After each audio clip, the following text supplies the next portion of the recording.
I do love having this as a background. It makes me very happy. Boy oh boy, Siege really is spoiling us with Decepticons. The thing I've been saying for years that we've needed was more Decepticons. And this line just instantly. And one thing that's going to make that team even bigger is the fact that Hasbro is making us spend more money to complete a set.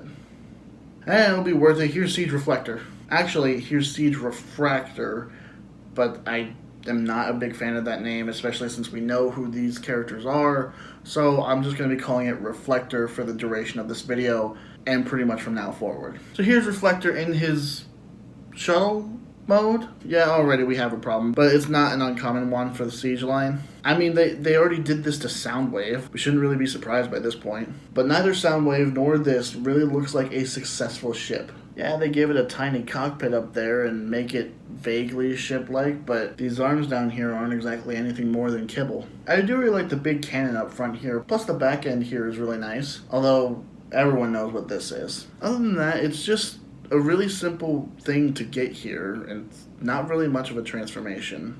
I guess you don't really need that much, but I don't know. Something about it just seems wrong in this mode. But one thing I do find interesting about this figure is that it's one of the only Siege figure, if not the only Siege figure, to not have battle damage on it. Like, I can't find any battle damage anywhere on this guy. He's got great amounts of detail, but no battle damage. It's really interesting, and in all honesty, I'm kind of here for it. So why don't we head over to this guy's robot mode.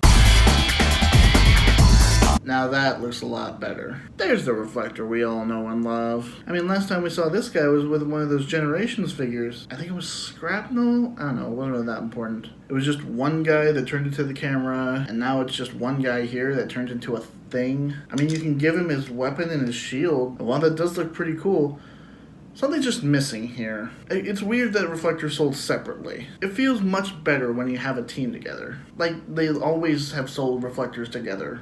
And paying a little extra here, it just, I don't know. It's weird. Plus, that's money that could go towards my bills, man.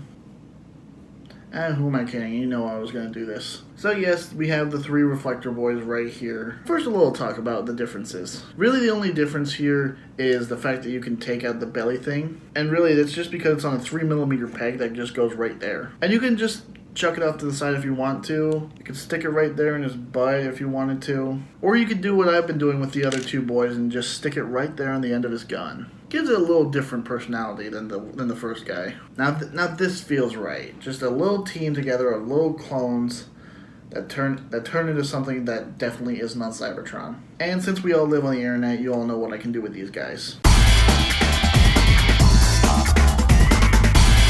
Yeah, now this is why everyone's going to be buying these toys. Not only for Decepticon army building, but just for the sheer beautifulness that they actually made a modern day deluxe class Reflector. I honestly thought he was going to be a Legends class trio, but having him in deluxe class, it's real nice. So as you can see, the three shield pieces form together the big old lens here. The three guns of theirs form the tripod that you can stick together with one of the 3mm things. Stick it right up under there. And you really only need two, in my opinion, because the second one goes right up here, so that way it's the shutter button. Smile, everyone. The third one you can honestly just kind of leave off. But for the sake of having all three on him, and for all three having them, you can leave the center one right there behind the lens. It just fits perfectly behind there. If you don't care about the shuttle mode, you can honestly just glue that one in place and have that be the center guy. And then these two you can just move around at will. The option is there. It's really just up to you and how you want to do it.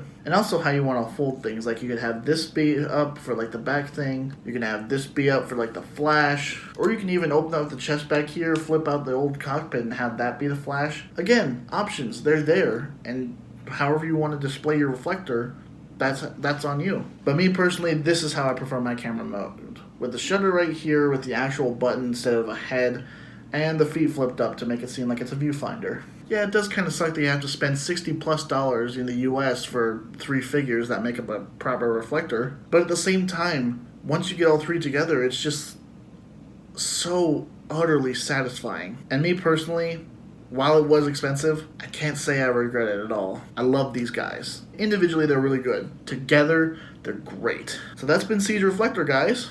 I honestly never thought I would find him this soon, but I'm kind of really happy that I was able to get it this early on. So that's been another video from me, guys. Thank you all very much for watching. I've been 01 Transfan, the #1, and I'll talk to you all next time. Take it easy, guys.